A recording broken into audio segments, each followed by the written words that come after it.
এই দুজনকে পদ্মা নদীতে টুপ করে ফেলে দিয়ে চুবিয়ে মারার কথা ছিল, অথচ দুজনকেই আল্লাহ রাব্বুল আলামিন তাদের সম্মান ফিরিয়ে দিয়েছেন। দর্শক, গ্রামীণ ব্যাংকে ভেঙে 19 টুকরো করার সিদ্ধান্ত নিয়েছিলেন শেখ হাসিনা। সেই সময় শেখ হাসিনাকে চরম হুঁশিয়ারি দিয়ে সংসদে অগ্নিজোড়া বক্তব্য দিয়েছিলেন বিএনপি চেয়ারপারসন বেগম খালেদা জিয়া।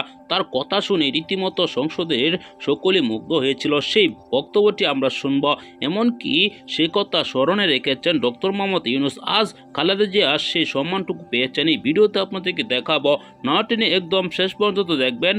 কোনো আলাপ হয়নি। দর্শক, আপনারা জানেন একজনকে সম্মান দিলে কিন্তু সম্মান ফিরে পাওয়া যায়, কিন্তু এই কথাগুলা আওয়ামী লীগের কেউ বুঝতো না। আওয়ামী লীগের নেতা কর্মীরা এরকম হিংস্র ছিল, তারা কাউকে ভালোভাবে দেখতে পারতো না।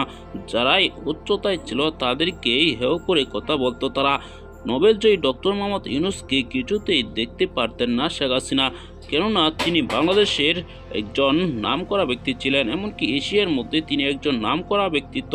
সেই জন্যই তাকে কিছুতেই দেখতে পারতেন না শেখ হাসিনা। সেই হিংসার কারণে কিন্তু তার পতন হয়েছে।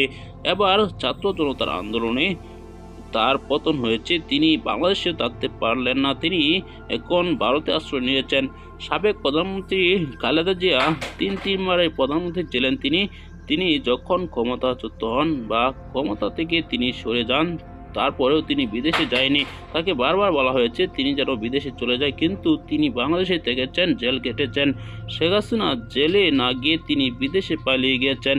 দর্শক, এই ভিডিওতে আপনারা দেখেছেন ডক্টর মোহাম্মদ ইউনূস তাকে সম্মান জানিয়েছেন। দর্শক, এসব বিষয় নিয়ে আপনার কি মতামত জানাবেন। আসসালামু আলাইকুম।